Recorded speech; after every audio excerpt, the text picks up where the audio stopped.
capa da revista Isto É, com uma distorção da imagem da presidente Dilma Rousseff, num evidente momento de abuso moral, estético e de impressionante violência simbólica, felizmente sempre naturalizada, valeu dessa vez a esse veículo de comunicação uma nova alcunha: Isto é machismo. Vai ser bem difícil limpar esse nome. A imagem e o discurso da professora e advogada Janaína Pascoal na noite de ontem, 4 de abril, circula nas redes sociais como piada nesse momento. A advogada faz parte do grupo que assinou o pedido de impeachment, para muitos tido, afinal de contas, como um golpe. No primeiro caso, se trata de uma imagem manipulada por meios digitais. No segundo caso, se trata de uma gravação de um discurso com diversas testemunhas. Não há nada de comum entre essas imagens, inclusive são diferentes em seus propósitos. A primeira foi produzida num processo de distorção da imagem da presidenta, a partir de uma fotografia já conhecida quando da comemoração de um gol durante uma partida de futebol na última Copa do Mundo. Distorções são práticas comuns para pessoas e instituições que entendem a política como um jogo sujo. Talvez o desespero do mercado comum, à imprensa, que hoje perde terreno para outras formas honestas e saudáveis de jornalismo, nos faça entender o que a revista em questão pretendia, que era justamente vender bem nas bancas do mercado do ódio midiático atual.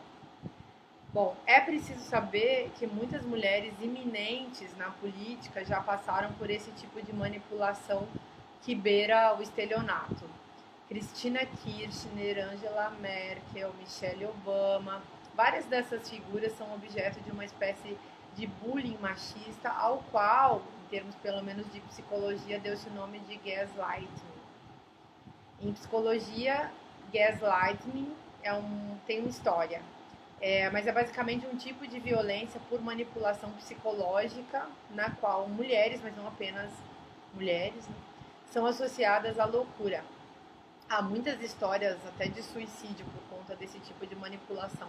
Quem já estudou um mínimo de história da histeria, quem estudou a história da bruxaria, sabe bem desse nexo produzido culturalmente entre mulheres e o campo da loucura. E, além de tudo, qualquer mulher, em algum momento da sua vida, já passou pelo discurso machista, com fundo de manipulação psicológica. Bom, o perigo de zombar de Janaína Pascoal agora é o de incorrer nesse jogo que reúne ao mesmo tempo, no mesmo campo simbólico, as mulheres e a loucura. Então, a gente precisa distinguir alguns aspectos na hora de fazer as piadas. Janaína Pascoal, em pleno discurso político, diante de uma plateia da faculdade onde ela leciona, que é a USP, num determinado momento ela começou mudou a performance, ela começou com um certo histrionismo que causou nas pessoas um estranhamento. Muitas pessoas saíram a dizer pelas redes sociais que ela tinha enlouquecido, que ela estava possuída. A performance envolveu alteração do tom de voz, uma gesticulação bastante intensa, os cabelos, a roupa, havia um esvoaçamento dos cabelos da roupa, alguns socos no ar.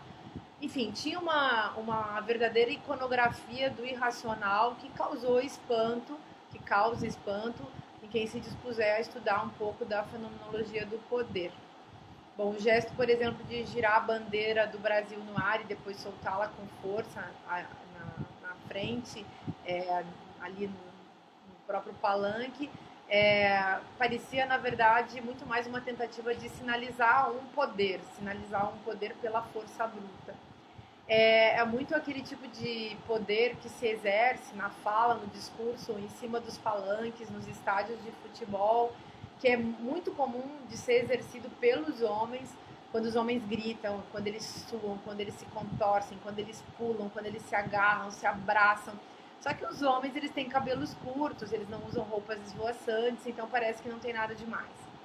Bom, agora, na internet, muitas pessoas se divertem com a performance, chamada por muita gente de bizarra, Outras pessoas se preocupam com o nexo que está sendo produzido novamente entre mulheres e loucura, um nexo que continua atuando a revelia dos esclarecimentos feministas sobre esse tipo de procedimento machista da humilhação das mulheres a partir desse nexo com a loucura.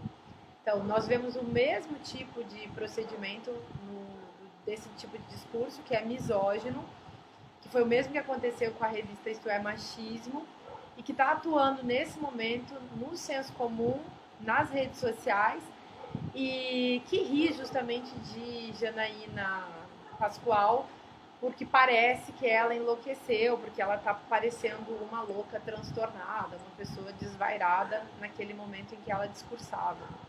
E acho nesse caso que ela parece louca também ela é feita, né? Ela é tratada como louca justamente porque ela é uma mulher, coisa que não se faria com um homem nesse momento. Os homens dificilmente pagam de loucos quando eles fazem coisas assim muito estranhas, ou quando eles têm performances assim que beiram o irracional.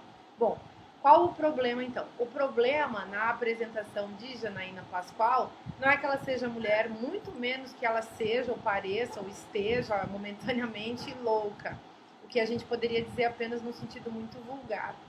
Vulgarmente, a propósito, nós nos autorizamos a fazer essa reunião de aspectos meio que por amor à piada, mas é também essa reunião de aspectos que dá base ao machismo estrutural que sustenta, afinal de contas, essas piadas. Portanto, a gente tem que melhorar um pouco a nossa questão, o nosso jeito de olhar para esse momento, enfim, que envolve essa personagem da nossa cena política.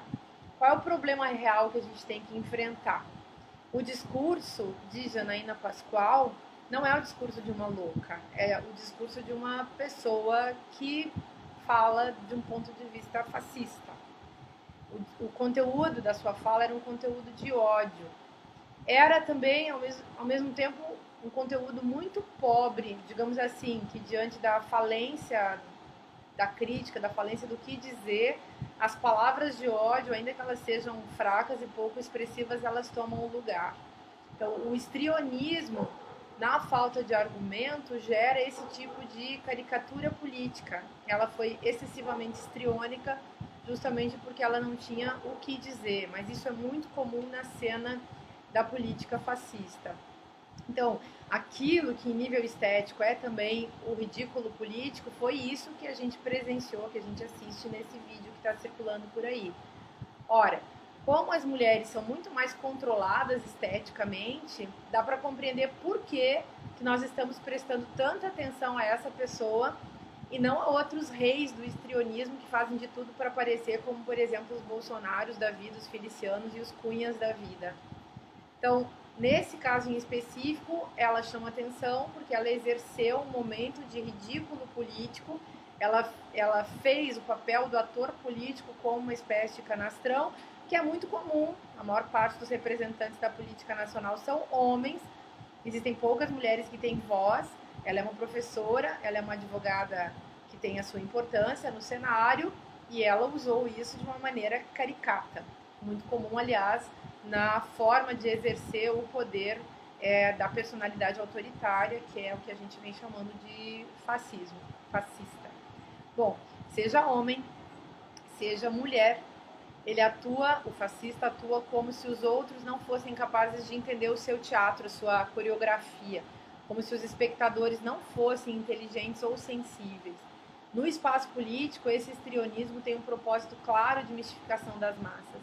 A ideia de que o outro se curvará, que o outro será seduzido, que o outro vai aderir a uma demonstração de força física e verbal e irracional, é o que move o sujeito na hora de fazer um discurso tal como esse que nós assistimos naquele momento. Então, no extremo, pastores neopentecostais, políticos neopentecostais ou autoritários simplesmente fazem o mesmo que essa personagem em questão fez. Gritam, urram, sapateiam, xingam, produzem, enfim, peças publicitárias, manchetes de jornal, capas de revistas, notícias falsas, operações policiais, julgamentos espetaculares.